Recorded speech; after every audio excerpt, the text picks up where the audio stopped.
And howdy, everyone. Welcome to the Other Books. Howdy, Lynn. Howdy, GR. Okay. Today we are continuing on in the book of Jasher with chapters 43, 44, and 45. And don't forget, if you want to listen not only to the book of Jasher, but other of the other books as well, you can go to audio by LibriVox.org, and they have a whole slew for you to choose from. And that, so is everybody having a good day today? Okay. Don't everybody talk at once. All right, let's go ahead and pray in, and then we'll get rolling.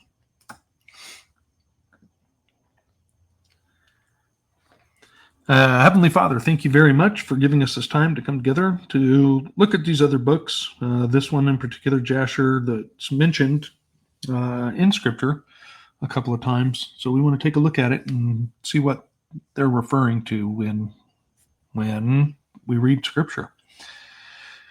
And there certainly is a lot of information. We would ask you to give us your spirit of knowledge, understanding, and discernment as we go through these books, these chapters, and we thank you for that.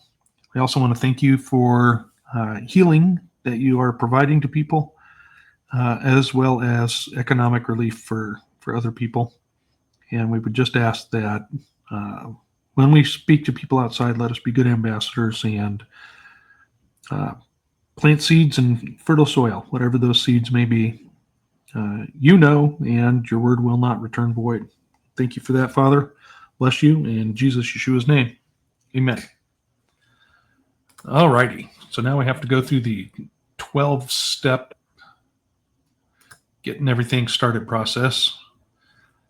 Let's see. We'll add that, share that, go up here, get that, and then I have to come back and add it. There we go. You know what? I want to fix this real quick. Let's go that. That's a little better. Let's try this. That's even better. Okay. The book of Jasher, chapter 43. And when the sons of Jacob had sold their brother Joseph to the Midianites, their hearts were smitten on account of him, and they repented of their acts, and they sought for him to bring him back, but could not find him. And Reuben returned to the pit in which Joseph had been put, in order to lift him out, and restore him to his father. And Reuben stood by the pit, and he heard not a word. And he called out, Joseph, Joseph! And no one answered or uttered a word. And Reuben said, Joseph has died through fright, or some serpent has caused his death. And Reuben descended into the pit, and he searched for Joseph, and could not find him in the pit. And he came out again. And Reuben tore his garments and said, the child is not there. How shall I reconcile my father about him if he be dead? And he went to his brethren and found them grieving on account of Joseph, and counseling together how to reconcile their father about him. And Reuben said unto his brethren, I came to the pit, and behold, Joseph was not there. What then shall we say unto our father? For my father will only seek the lad from me. And his brethren answered him, saying, Thus and thus we did, and our hearts afterwards smote us on account of this act. And we now sit to seek a pretext how we shall reconcile it to our father. And Reuben said unto them, What is this that you have done to bring down the gray hairs of our father in sorrow to the grave? The thing is not good that you have done. And Reuben sat with them, and they all rose up and swore to each other not to tell this thing unto Jacob. And they all said, The man who will tell this to our father or his household, or who will report this to any of the children of the land, we will all rise up against him and slay him with the sword. And the sons of Jacob feared each other in this matter, from the youngest to the oldest, and no one spoke a word, and they concealed the thing in their hearts. And they afterward sat down to determine and invent something to say unto their father Jacob concerning all these things. And Issachar said unto them, Here is an advice for you, if it seem good in your eyes to do this thing. Take the coat which belongeth to Joseph, and tear it, and kill a kid of the goats, and dip it in its blood, and send it to our father. And when he seeth it, he will say, An evil beast has devoured him. Therefore tear ye his coat, and behold, his blood will be upon his coat. And by your doing this, we shall be free of our father's murmurings. And Issachar's advice pleased them, and they hearkened unto him, and they did according to the word of Issachar, which he had counseled them. And they hastened and took Joseph's coat and tore it, and they killed a kid of the goats, and dipped the coat in the blood of a kid, and then trampled it in the dust. And they sent the coat to their father Jacob by the hand of Naphtali, and they commanded him to say these words: We had gathered in the cattle, and had come as far as the road to Shechem and farther, when we found this coat upon the road in the wilderness, dipped in blood and in dust. Now, therefore, know whether it be thy son's coat or not. And Naphtali went, and he came unto his father, and he gave him the coat, and he spoke unto him all the words which his brethren had commanded him. And Jacob saw Joseph's coat, and knew it, and fell upon his face to the ground, and became as still as a stone. And he afterward rose up and cried out with a loud and weeping voice, and he said, It is the coat of my son Joseph. And Jacob hastened and sent one of his servants to his sons, who went to them and found them coming along the road with the flock. And the sons of Jacob came to their father about evening, and behold, their garments were torn, and dust was upon their heads. And they found their father crying out and weeping with a loud voice. And Jacob said unto his sons, Tell me truly, what evil have you this day suddenly brought upon me? And they answered their father Jacob, saying, We were coming along this day after the flock had been gathered in, and we came as far as the city of Shechem by the road in the wilderness, and we found this coat filled with blood upon the ground, and we knew it, and we sent it unto thee, if thou couldst know it.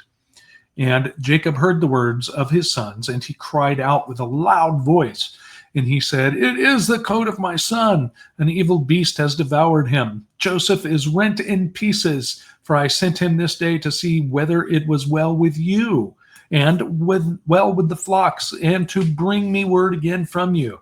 And he went as I commanded him, and this has happened to him this day, whilst I thought my son was with you. And the sons of Jacob answered and said, He did not come to us, neither have we seen him from the time of our going out from thee until now.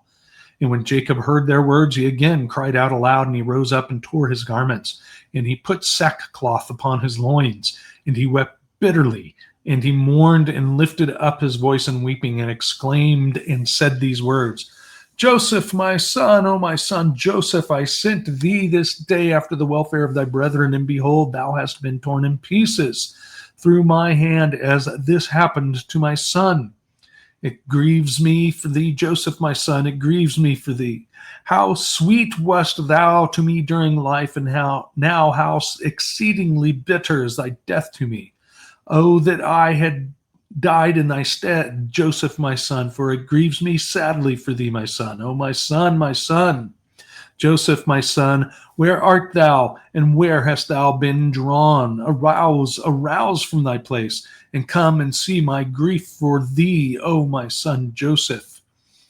Come now and number the tears gushing from my eyes down my cheeks, and bring them up before the Lord, that his anger may turn from me. O Joseph, my son, how didst thou fall by the hand of one by whom no one had fallen from the beginning of the world unto this day? For thou hast been put to death by the smiting of an enemy inflicted with cruelty. But surely I know that this has happened to thee on account of the multitude of my sins. Arouse now and see how bitter is my trouble for thee, my son, although I did not rear thee, nor fashion thee, nor give thee breath and soul. But it was God who formed thee, and built thy bones, and covered them with flesh, and breathed in thy nostrils the breath of life, and then he gave thee unto me. Now truly, God who gave thee unto me, he has taken thee from me, and such has befallen thee. And Jacob continued to speak like unto these words concerning Joseph, and he wept bitterly, and fell to the ground, and became still. And all the sons of Jacob, seeing their father's trouble, they repented of what they had done, and they also wept bitterly. And Judah rose up and lifted his father's head from the ground and placed it upon his lap, and he wiped his father's tears from his cheeks. And Judah wept an exceeding great weeping, whilst his father's head was reclining upon his lap, still as a stone. And the sons of Jacob saw their father's trouble, and they lifted up their voices and continued to weep. And Jacob was yet lying upon the ground, still as a stone. And all his sons and his servants' children rose up and stood round him to comfort him, and he refused to be comforted. And the whole household of Jacob rose up and mourned a great mourning on account of Joseph and their father's trouble. And the intelligence reached Isaac, the son of Abraham, the father of Jacob, and he wept bitterly on account of Joseph, he and all his household. And he went from the place where he dealt in Hebron, and his men with him. And he comforted Jacob his son, and he refused to be comforted. And after this, Jacob rose up from the ground, and his tears were running down his cheeks. And he said unto his sons, Rise up and take your swords and your bows, and go forth into the field, and seek whether you can find my son's body, and bring it unto me that I may bury it. Seek also, I pray you, among the beasts, and hunt them, and that which shall come the first before you, seize and bring it unto me. Perhaps the Lord will this day pity my affliction, and prepare before you that which did tear my son in pieces, and bring it unto me, and I will avenge the cause of my son. And his sons did as their father had commanded them. And they rose up early in the morning, and each took his sword and his bow in his hand, and they went forth into the field to hunt the beasts. And Jacob was still crying aloud and weeping and walking to and fro in the house and smiting his hands together, saying, Joseph, my son, Joseph, my son. And the sons of Jacob went into the wilderness to seize the beasts. And behold, a wolf came toward them. And they seized him and brought him unto their father. And they said unto him, This is the first we have found, and we have brought him unto thee as thou didst command us. And thy son's body we could not find. And Jacob took the beast from the hands of his sons, and he cried with a loud and weeping voice, holding the beast in his hand. And he spoke with a bitter heart unto the beast, Why didst thou devour my son Joseph? And how didst thou have no fear of the God of the earth, or of my trouble for my son Joseph? And thou didst devour my son for naught, because he committed no violence, and he didst thereby render me culpable on his account. Therefore God will require him that is persecuted. And the Lord opened the mouth of the beast in order to comfort Jacob with its words.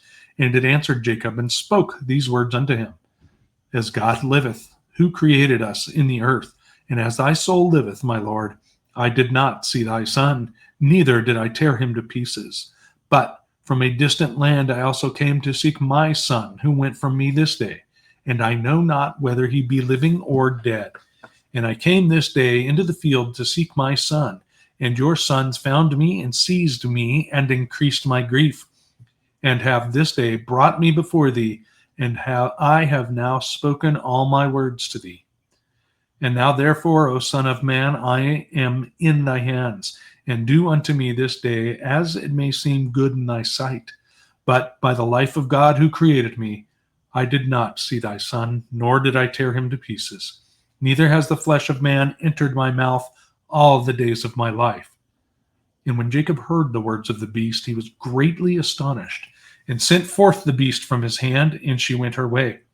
And Jacob was still crying aloud and weeping for Joseph day after day, and he mourned for his son many days. Jasher chapter 44. And the sons of Ishmael, who had bought Joseph from the Midianites, who had brought him from his brethren, went to Egypt with Joseph. And they came upon the borders of Egypt. And when they came near unto Egypt, they met 4 men of the sons of Medan, the son of Abraham, who had gone forth from the land of Egypt on their journey. And the Ishmaelites said unto them, Do you desire to purchase this slave from us? And they said, Deliver him over to us. And they delivered Joseph over to them. And they beheld him, and he was a very comely youth, and they purchased him for 20 shekels. And the Ishmaelites continued their journey to Egypt, and the Medanim also returned that day to Egypt. And the Medanim said to each other, Behold, we have heard that Potiphar, an officer of Pharaoh, captain of the guard, seeketh a good servant who shall stand before him to attend him, and to make him overseer over his house and all belonging to him. Now therefore come, let us sell to him for what we may desire, if he be able to give unto us that which we shall require for him. And these Medanim went and came to the house of Potiphar, and said unto him, We have heard that thou seekest a good servant to attend thee. Behold, we have a servant that will please thee, if thou canst give unto us that which we may desire, and we will sell him unto thee. And Potiphar said, Bring him before me, and I will see him, and if he please me, I will give unto you that which you may require for him. And the Medanim went and brought Joseph and placed him before Potiphar, and he saw him, and he pleased him exceedingly. And Potiphar said unto them, Tell me what you require for this youth. And they said, 400 pieces of silver we desire for him. And Potiphar said, I will give it you if you bring me the record of his sale to you, and I will tell me his story, for perhaps he may be stolen. For this youth is neither a slave nor the son of a slave, but I observe in him the appearance of a goodly and handsome person. And the Medanim went and brought unto him the Ishmaelites who had sold him to them. And they told him, saying, He is a slave, and we sold him to them. And Potiphar heard the words of the Ishmaelites in his giving the silver unto the Medanim. And the Medanim took the silver and went on their journey, and the Ishmaelites also returned home. And Potiphar took Joseph and brought him to his house that he might serve him. And Joseph found favor in the sight of Potiphar, and he placed confidence in him, and made him overseer over his house, and all that belonged to him he delivered over into his hand. And the Lord was with Joseph, and he became a prosperous man, and the Lord blessed the house of Potiphar for the sake of Joseph. And Potiphar left all that he had in the hand of Joseph, and Joseph was one that caused things to come in and go out, and everything was regulated by his wish in the house of Potiphar. And Joseph was 18 years old, a youth with beautiful eyes and of comely appearance, and like unto him was not in the whole land of Egypt. At that time, whilst he was in his master's house, going in and out of the house and attending his master, Zelicah, his master's wife, lifted up her eyes towards Joseph, and she looked at him. And behold, he was a youth comely and well favored. And she coveted his beauty in her heart, and her soul was fixed upon Joseph, and she enticed him day after day. And Zelicah persuaded Joseph daily, but Joseph did not lift up his eyes to behold his master's wife. And Zelicah said to him, How goodly are thy appearance and form! Truly I have looked at all the slaves, and have not seen so beautiful a slave as thou art.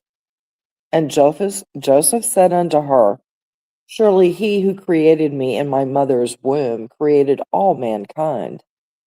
And she said unto him, How beautiful are thine eyes, with which thou hast dazzled all the inhabitants of Egypt, men and women. And he said unto her, How beautiful they are whilst we are alive, but shouldst thou behold them in the grave, surely thou wouldst move away from them. And she said unto him, How beautiful and pleasing are all thy words! Take now, I pray thee, the harp which is in the house, and play with thy hands, and let us hear thy words. And he said unto her, How beautiful and pleasing are my words when I speak the praise of my God and his glory. And she said unto him, How very beautiful is the hair of thy head! Behold the golden comb which is in the house. Take it, I pray thee, and curl the hair of thy head. And he said unto her, How long wilt thou speak these words? Cease to utter these words to me, and rise and attend to thy domestic affairs.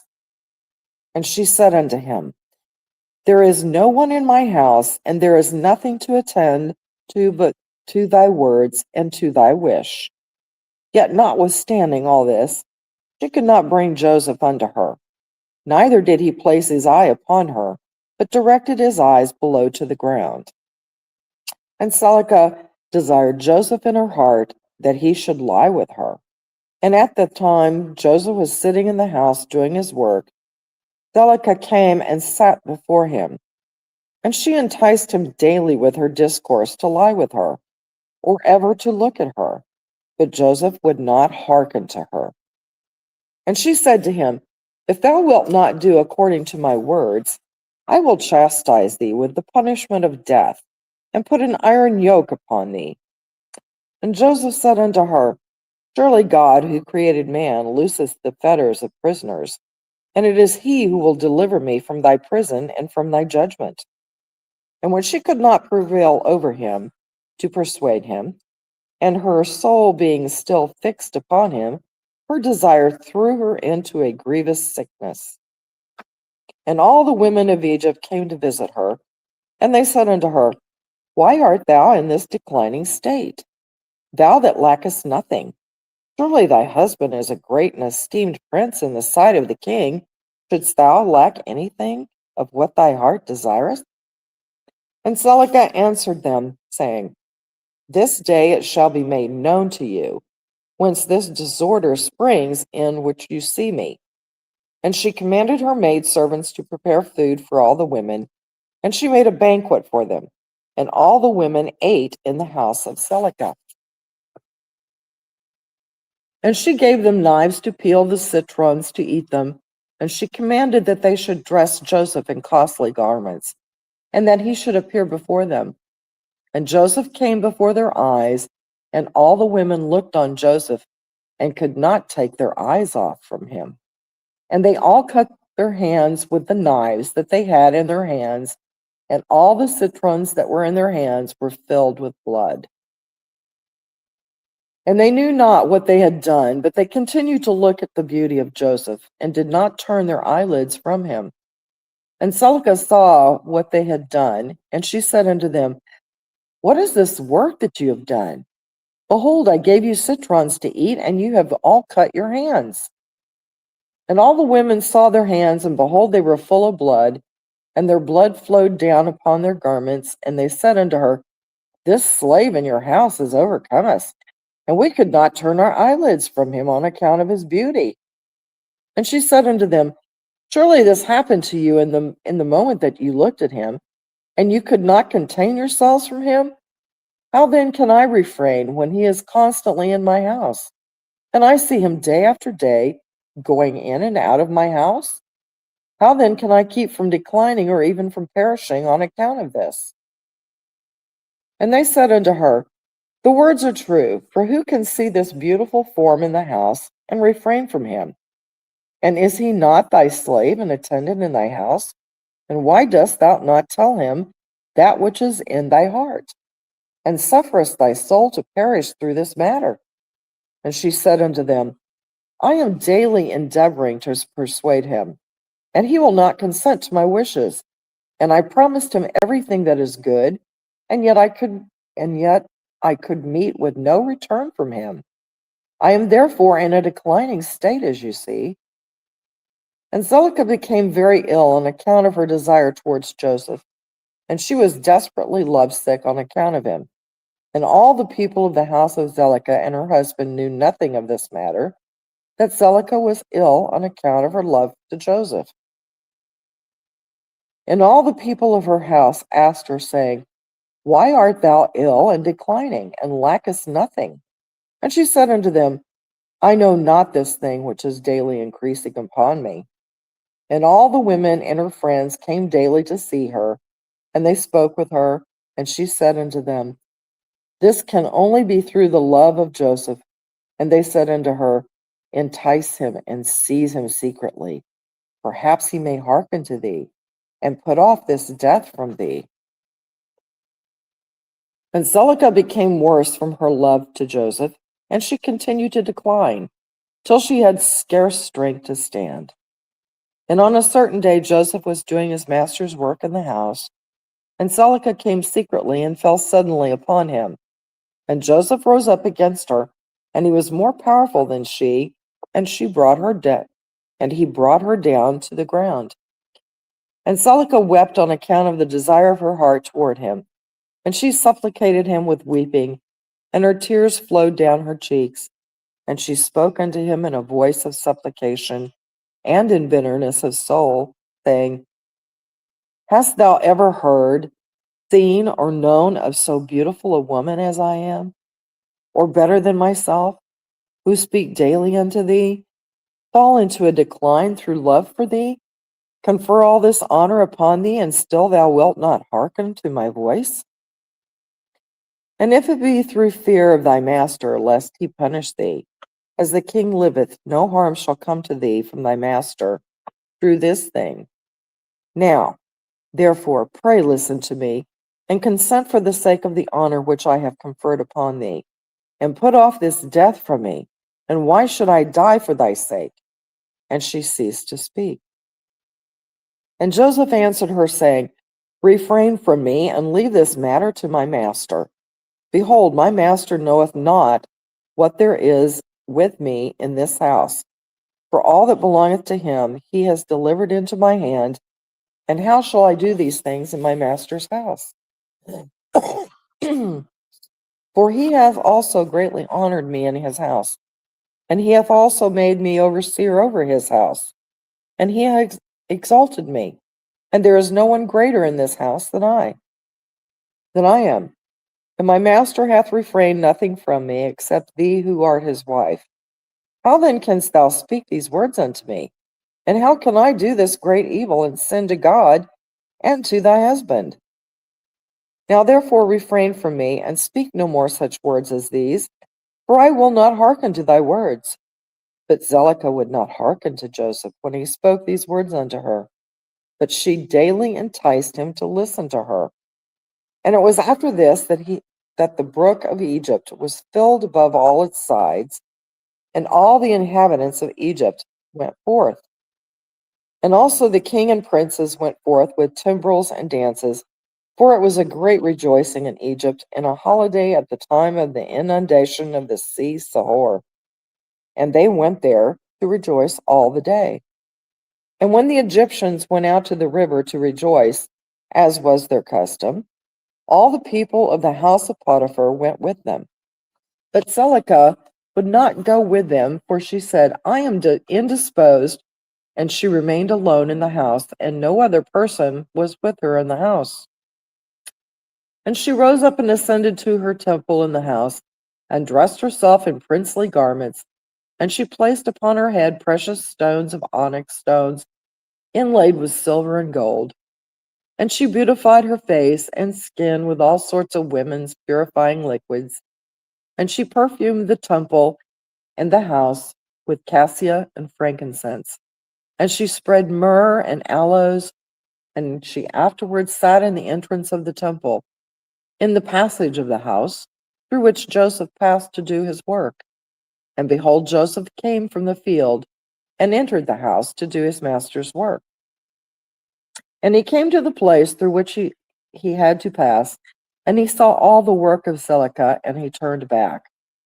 And Zelicah saw Joseph turning back from her, and she called out to him, saying, What aileth thee, Joseph? Come to thy work, and behold, I will make room for thee until thou shalt have passed to thy seat. And Joseph returned and came to the house, and passed from thence to the place of his seat. And he sat down to do his master's work as usual. And behold, Zelicah came to him, and stood before him in princely garments, and the scent from her clothes was spread to a distance. And she hastened and caught hold of Joseph and his garments, and she said unto him, As the king liveth, if thou wilt not perform my request, thou shalt die this day. And she hastened and stretched forth her other hand, and drew a sword from beneath her garments. And she placed it upon Joseph's neck, and she said, Rise and perform my request, and if not, thou diest this day. And Joseph was afraid of her at her doing this thing, and he rose up to flee from her. and she seized the front of his garments, and in the terror of his flight, the garment which Zelicah seized was torn. And Joseph left the garment in the hand of Zelicah, and he fled and got out, for he was in fear. And when Zelicah saw that Joseph's garment was torn, and that he had left it in her hand and had fled, she was afraid of her life, lest the report should spread concerning her. And she rose up and acted with cunning, and put off the garments in which she was dressed, and she put on her other garments. And she took Joseph's garment, and she laid it beside her, and she went and seated herself in the place where she had sat in her illness.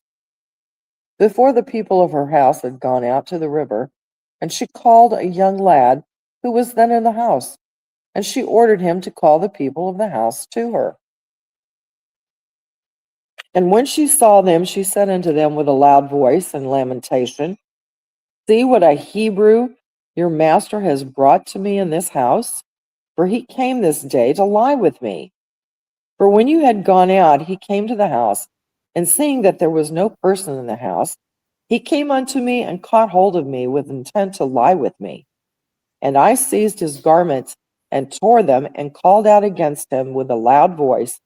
And when I had lifted up my voice, he was afraid of his life and left his garment before me and fled. And the people of her house spoke nothing, but their wrath was very much kindled against Joseph. And they went to his master and told him the words of his wife. Verse 61. And Potiphar came home enraged, and his wife cried out to him, saying, What is this thing that thou hast done unto me in bringing a Hebrew servant into my house? For he came unto me this day to sport with me. Thus did he do with me this day. And Potiphar heard the words of his wife, and he ordered Joseph to be punished with severe stripes, and they did so to him. And whilst they were smiting him, Joseph called out with a loud voice, and he lifted up his eyes to heaven, and he said, O Lord God, thou knowest that I am innocent of all these things. And why shall I die this day through falsehood by the hand of these uncircumcised women, wicked men whom thou knowest? And while Potiphar's men were beating Joseph, he continued to cry out and weep. And there was a child there, 11 months old.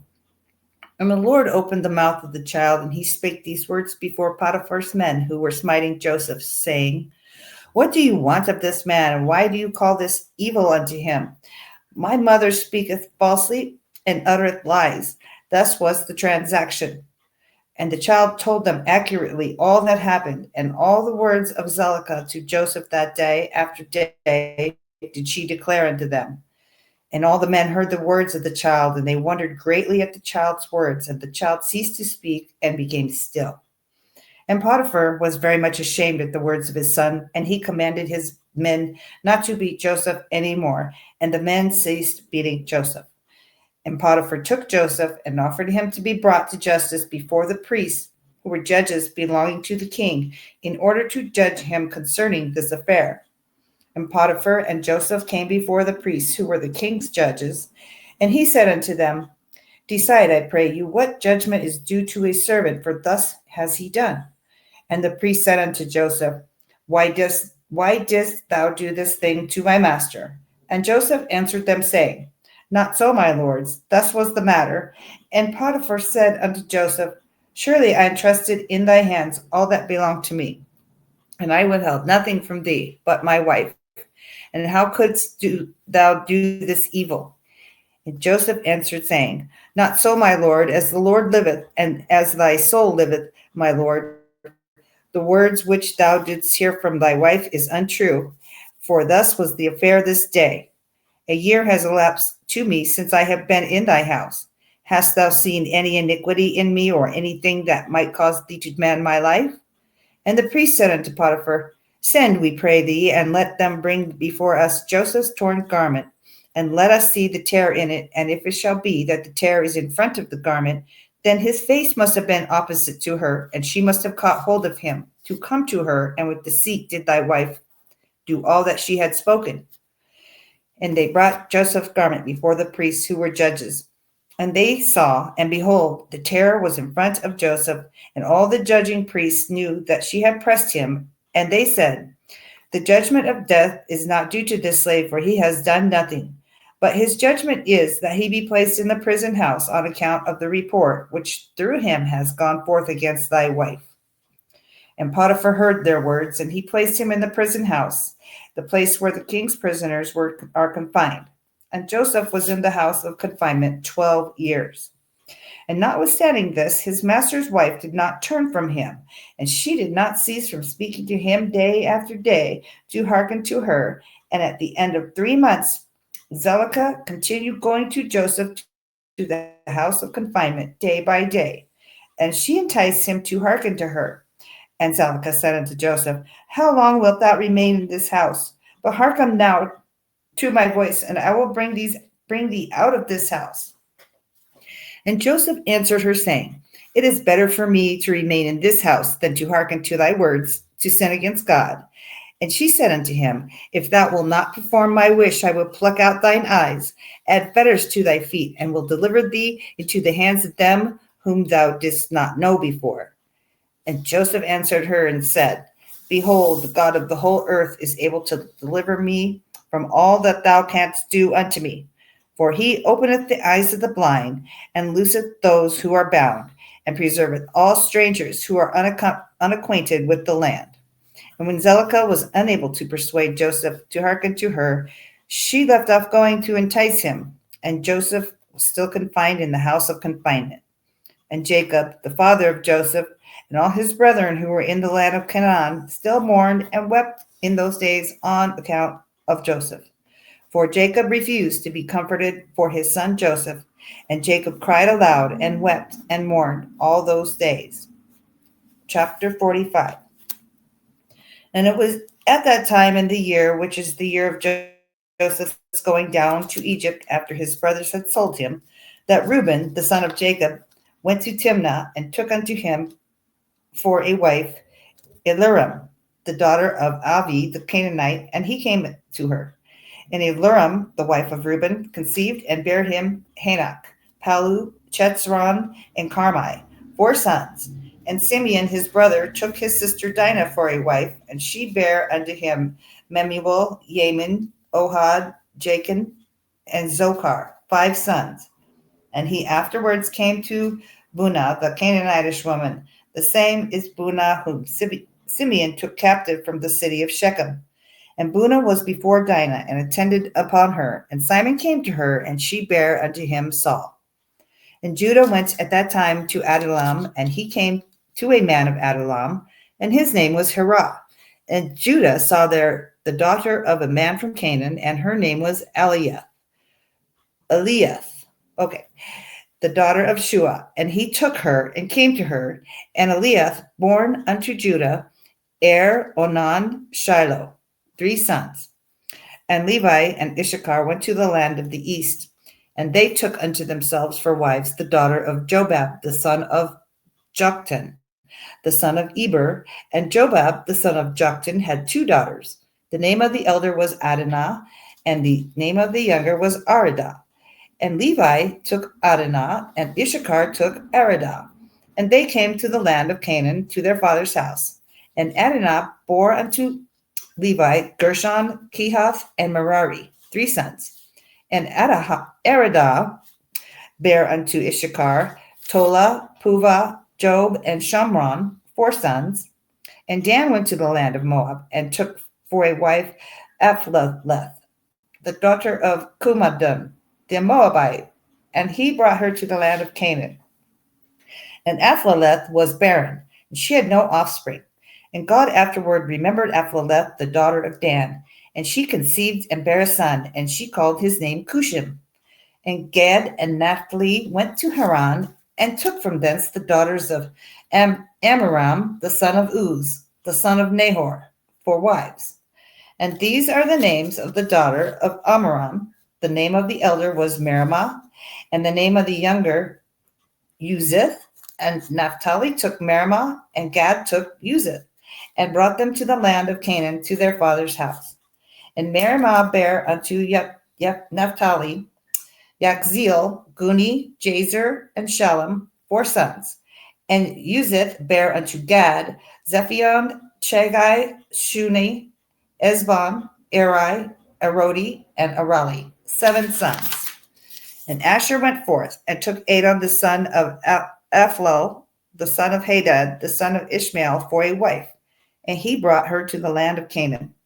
And Adon, the wife of Asher, died in those days, and she had no offspring. And it was after the death of Adon that Asher went to the other side of the river and took for a wife Hadurah, the daughter of Abimael, the son of Eber, the son of Shem.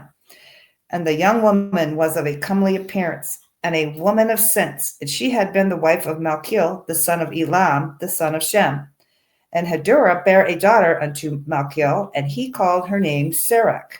And Malchiel died after this. And Hadurah went and remained in her father's house. And after the death of the wife at Asher, he went and took Hadurah for a wife, and brought her to the land of Canaan. And Serach, her daughter, he also brought with them. And she was 3 years old. And the damsel was brought up in Jacob's house. And the damsel was of comely appearance, and she went in the sanctified ways of the children of Jacob. She lacked nothing, and the Lord gave her wisdom and understanding. And Hadurah, the wife of Asher, conceived and bare unto him Yimnah, Yishbah, and Yishbi, and Beriah, 4 sons.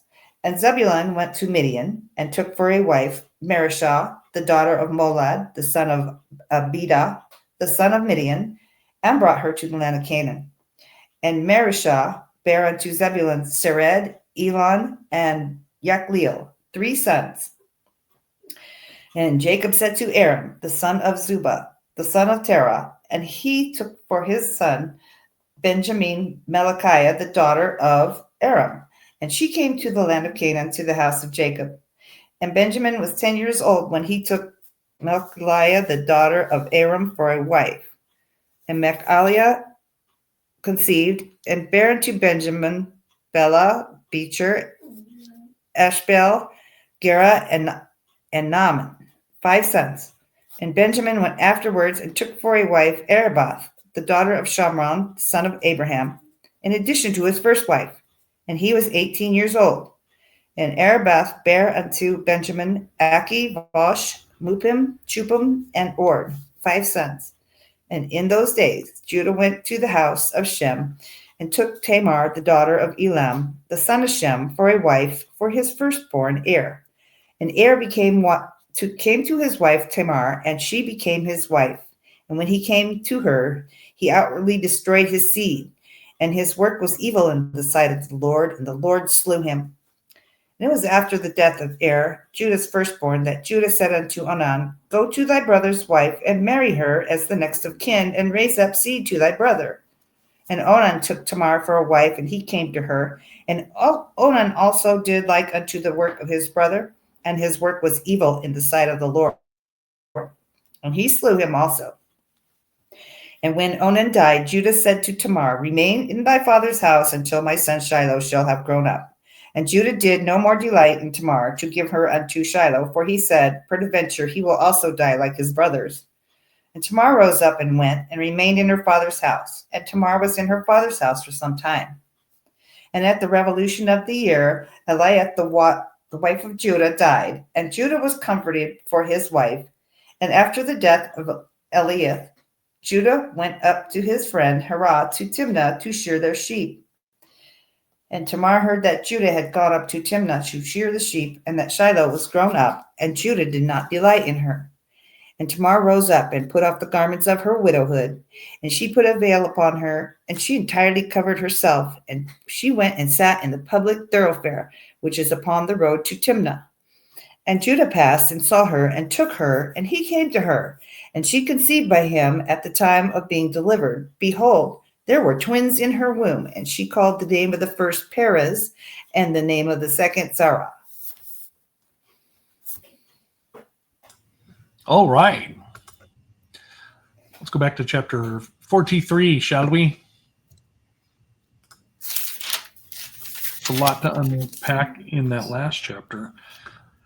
That's for certain. Okay. So we have a lot of mouth opening by our Father Yah today. Yeah. So the first has to do with the lie that the other brothers, remember we're reading the other books, the other brothers came up with in saying that well, they're playing dumb first. Is this your son's coat? To Jacob. Like they wouldn't have recognized it? Yeah. After they were so jealous of it. Right. Yeah. Especially if you go by the Hollywood depiction of the clothing at the time. Let's see, everyone wears brown, and look at here's a multicolored coat. Mm-hmm. Doesn't say multi-shaded brown. It says multicolored. Anyways, so he wants vengeance, right? This wild animal, and he's clearly not thinking well, right? Not thinking properly. He sent his son. He said, "Go find your brothers and then come back and report on them to me." And he knows they already had a problem with him. Of course, you don't want to think, "Oh, my one child is going to kill the other child." Although sometimes it has sounded like it. um, anyways, yeah. So he wants vengeance on this animal that he believes killed Joseph. And so they catch a she-wolf and bring it back to him, and Yah opens the mouth of this she-wolf. And again, nobody there seems to be like, oh, this wolf is talking. They just listen to what the wolf has to say and take it at its word. I don't know. What do you think about that? Miraculous things did not surprise them. They lived in a supernatural world. And we still do. Yes, we do. It's hard to see with radio signal interference.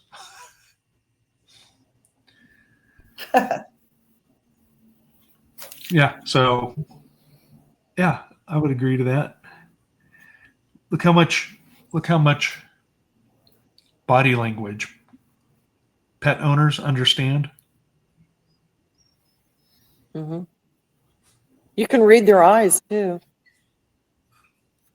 Many times, if you're in tune with them. Yeah. Would it be that surprising if your dog came up to you and said, "Are we going for a walk now?" You know the expression. Yeah, I know. You learn their expression. But if they added words to that, audible words, would you be surprised at what they were saying? You should see my pug trying to open up her kennel door, which is not locked, to get away from the puppy. And then she'll look at me, "Can you please, Mom? Can you please?" She's talking. I want to go into the safe room. Yeah. That. So I find that's pretty amazing. And there's quite a bit spent on that, but we, it's pretty much what we expect. It parallels scripture very well. Mm-hmm. Mm-hmm. Other than the talking wolf, the speaking wolf. Yeah, well, before, you had when they were all in the garden, that the animals all spoke. And it said that God then shut their mouths for them to not be able to communicate because of what the serpent did. No, that's in Jubilees, right? Well, and in Genesis, Where in Genesis?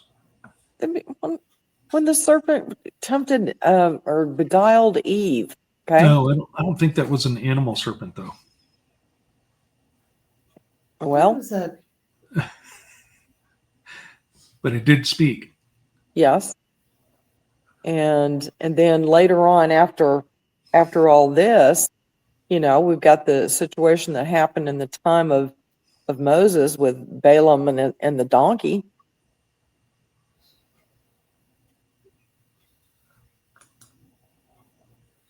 Yep. Okay. Let's move on to 44.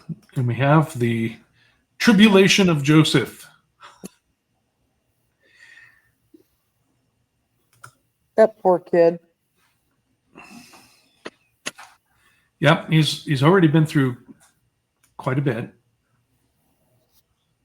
And then he finishes getting sold, and then he gets pulled into Potiphar's house. Mm-hmm. And then Potiphar's wife is like, hubba, hubba. Right? Yeah. Okay. So, I didn't know there were mountain lions in Egypt. I mean, cougars. Okay. okay. All right. Something I've been through this multiple times, but this is something that I just picked up on this today's reading. Okay. The child of 11 months old, and it's referring to Zelica as his mother. Was she suffering from postpartum depression? She may well have been. Yeah. I'm like, Right? Because it says it's Potiphar's son. And Potiphar's son says, my mom's a liar. yeah. And he's 11 months old. Okay. And nobody believes him. But that's what jumped out at me this time. That's interesting. No, I've never noticed that before or too. thought And about it. you know what jumped out at me about that? Sorry. What? You know what jumped out at me about that? Is she's probably doing all this in front of the kid, thinking he can't tell anybody. How many people do that these days? Oh, Their kid can't say it's but it's the baby knows amazing. everything. Yeah. Yeah, and then the kid's like, Uncle Steve, Uncle Steve, Uncle Steve. The dad's like, why does he keep saying Uncle Steve? Or they end up or they call them daddy too. That too. So, would that be more amazing than the wolf speaking? And then why didn't when Potiphar went to the judges, the priests, do you think he shared and they just didn't report it here, the testimony of his 11-month-old son? Or do you think if he had said that, they would have been like, okay, Potiphar's been hanging out with the cupbearer today, apparently. Because we know his son's not speaking yet.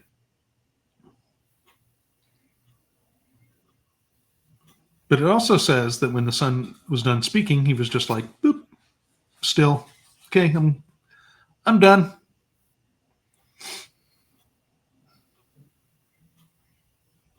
I mean, what do you make of that?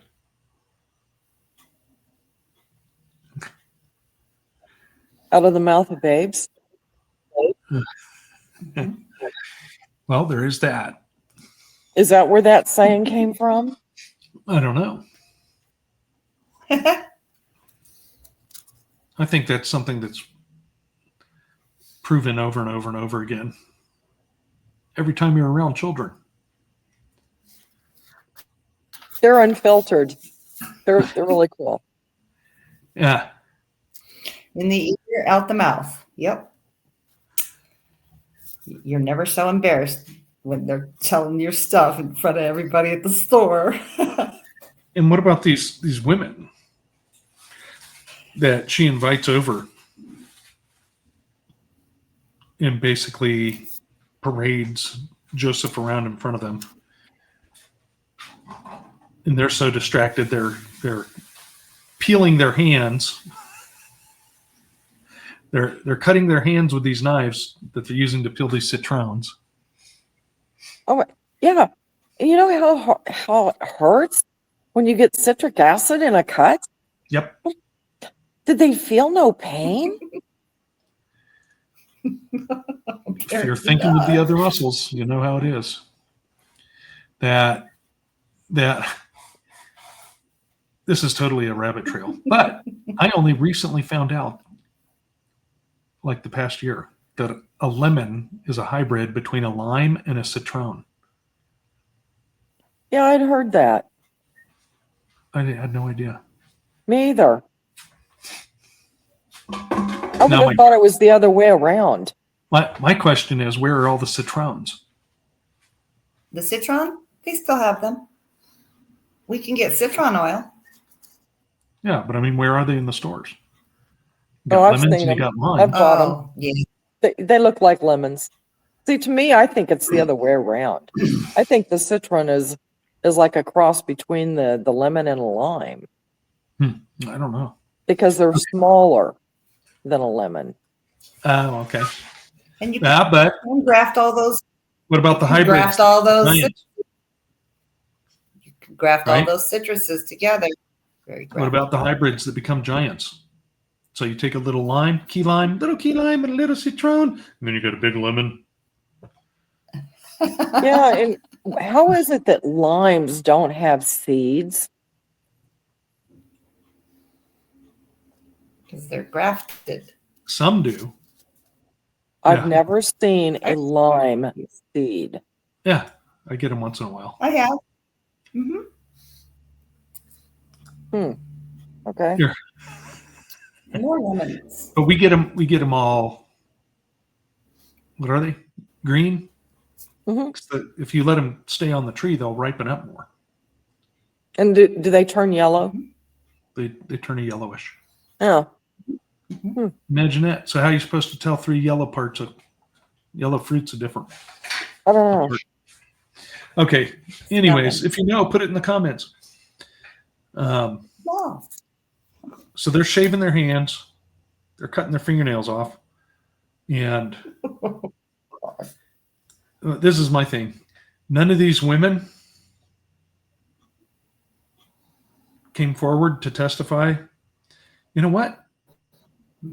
Zelika brought us over to your house, Potiphar, and she paraded this dude around in front of us, and we were smitten with him. And she said, try imagine living with him. Imagine what that's doing to me.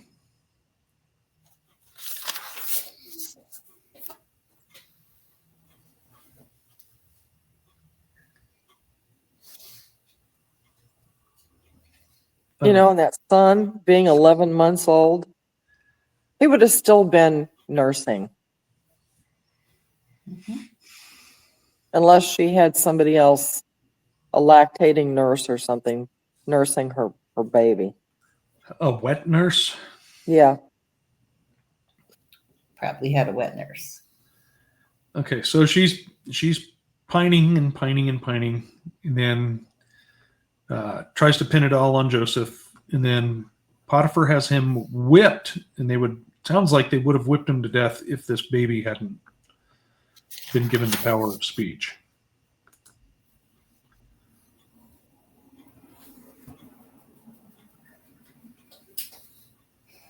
What's the earliest you've heard a child talk? Like full on speeches like this one gave. Whoa. 2? My Kelsey speak full sentences at 2. And she would go on and on about this. Yeah, she had a couple subjects that child would just go on and on and on and on about. I Linda, have a who used to take relative. care of her. Yeah, well, Linda took care of her before she was born, and we'd go to certain neighborhoods, and she'd say, "That was Linda's house," and I'm telling you, this child. I have a relative that I was told didn't say anything until like a little over 2.5. And then they started talking. And 30 years later, their mom said they started talking and they haven't shut up since.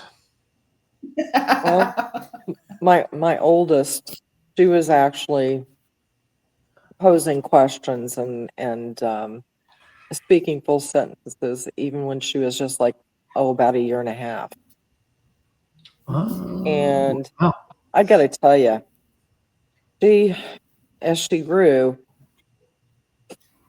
she would give New Yorkers a run for their money on how fast that she could talk. Oh boy.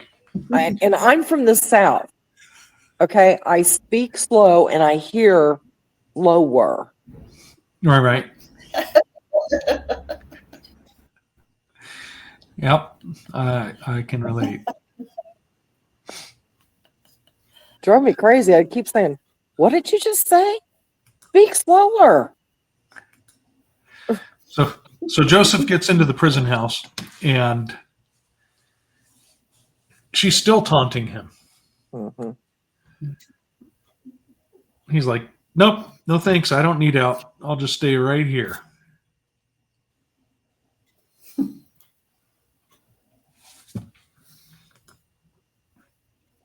Yep. And then we got a brief update at the end of 44 on Jacob. Still weeping, still crying.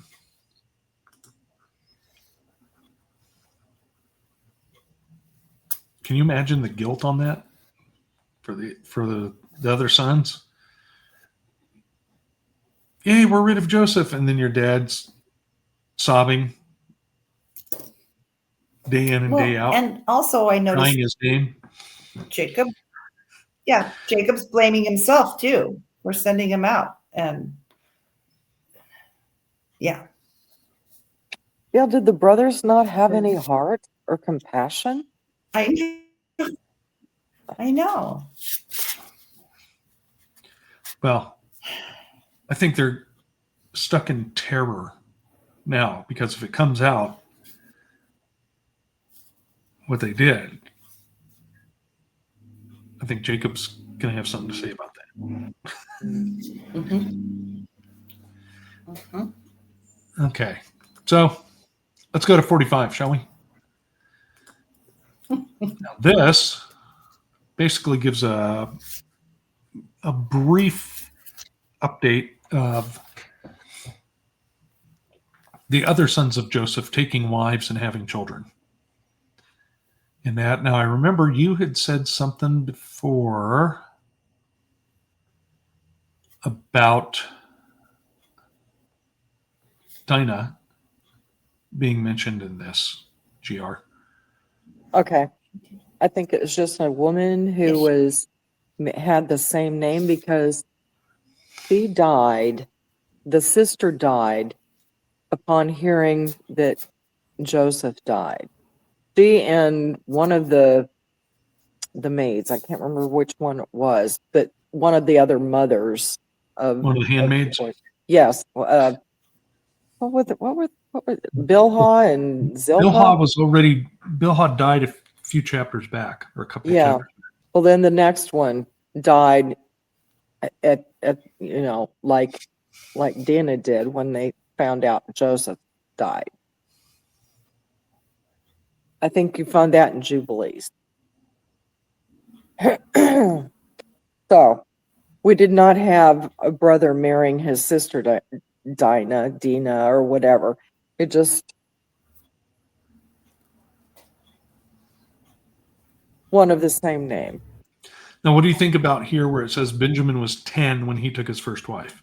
I'm thinking he was a young man of 10, just like with Rebecca? yes. Okay. So they made it.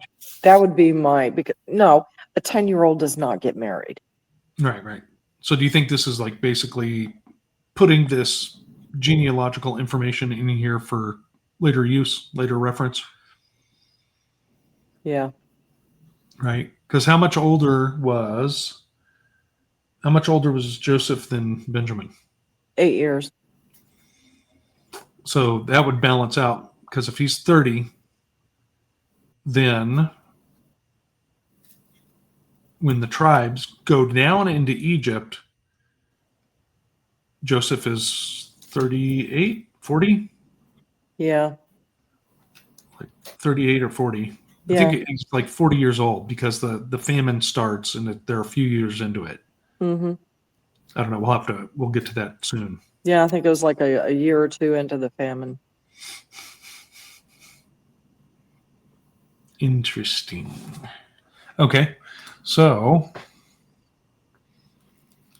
I like this. The 13 and 14.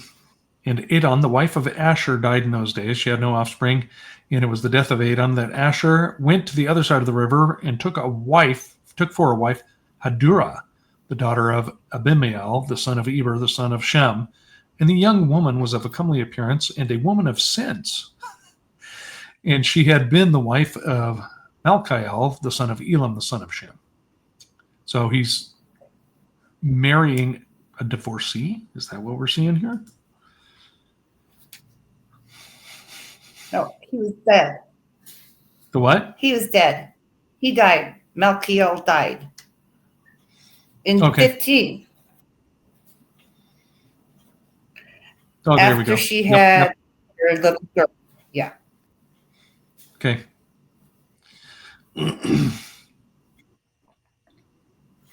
So is that the never mind. I'm not going there. That One needs to sit down and write and make a graft map out the of all this. tree. Yes, that would work. So this says that basically did the same thing that Onan did, which in scripture says Onan spilled his seed on the ground. Mm-hmm. So that's in Genesis 38. Let's see. And all it says is in Genesis 38:7 says, and to err, Judah's firstborn was wicked in the sight of the Lord, and the Lord slew him. So This is why he was considered wicked. You know, to err is human.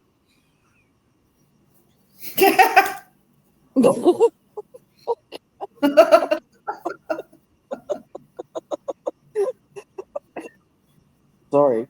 let's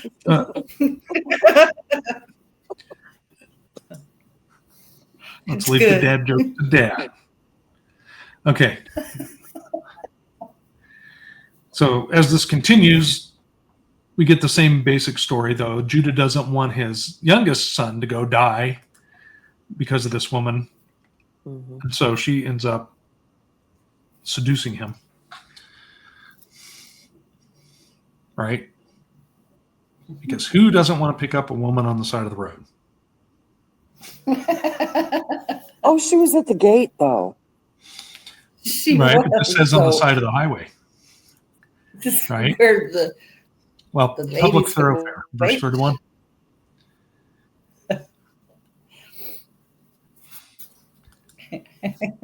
See, in the public thoroughfare. It was where they were entered a gate. That particular town, Timnah area, had a weird custom of a woman that was going to be married would go and be at the gate and basically be kind of like a prostitute for the week before she was married. Negative.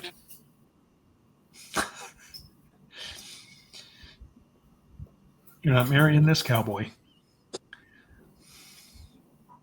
And I mean, that's really sick. Okay. What's that? But at the same time, what do you hear about all these bachelor and bachelorette parties now? Same system.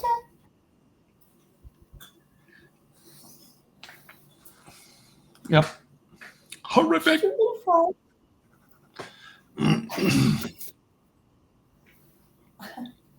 But, it worked out the way it's supposed to Hmm. because the lineage of, okay, since Judah married a Canaanite woman, Yeah. that did not work farewell with the line that was supposed to end up being our Messiah. Right. No Canaanite in that line.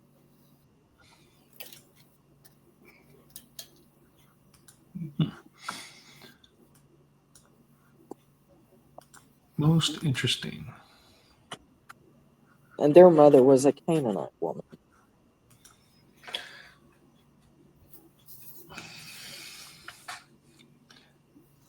Right. Well, when they came across the Jordan, what land were they in? Canaan. So where was Jericho? Canaan.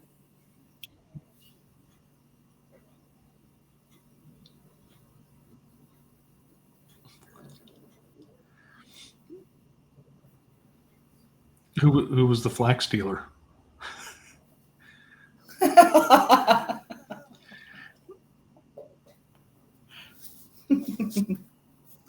Waiting. What's his name? Who was the lady? Who was the lady hanging rope out of her window? She was residing there, but I don't believe that she was a Canaanite. No. And I also don't believe that she was a prostitute either. She was just worshiping a different god, and that was also considered to be a harlot.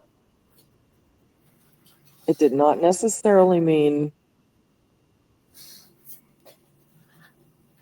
a promiscuous one, shall we say. A woman that was promiscuous for money. Correct. Or sheep. The, don't growl at me. That.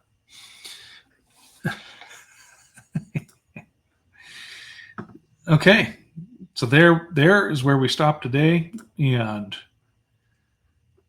then we hippity hop back to Joseph after that.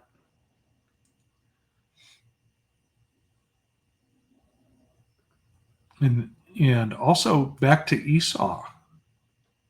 Mm-hmm.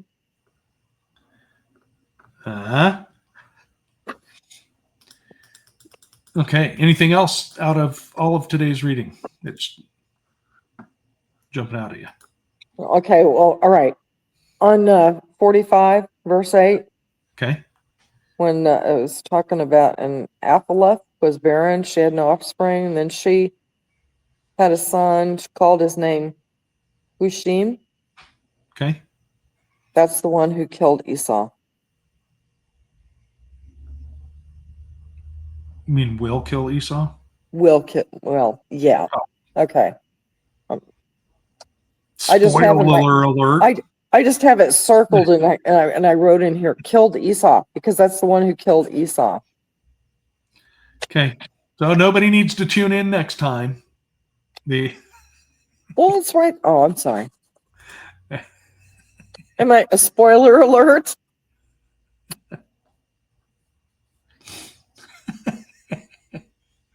Only for those that haven't read it with us before.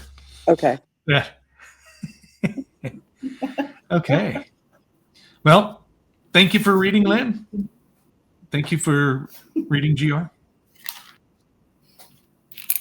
Really appreciate it. Thanks for everybody, to everybody for tuning in. Don't forget, go to LibriVox.org if you want to check these books out on your own, see how they mesh up with the scripture. Of course, you have to have read scripture first. So that makes a big difference. Anyways, everybody have a blessed rest of your week, and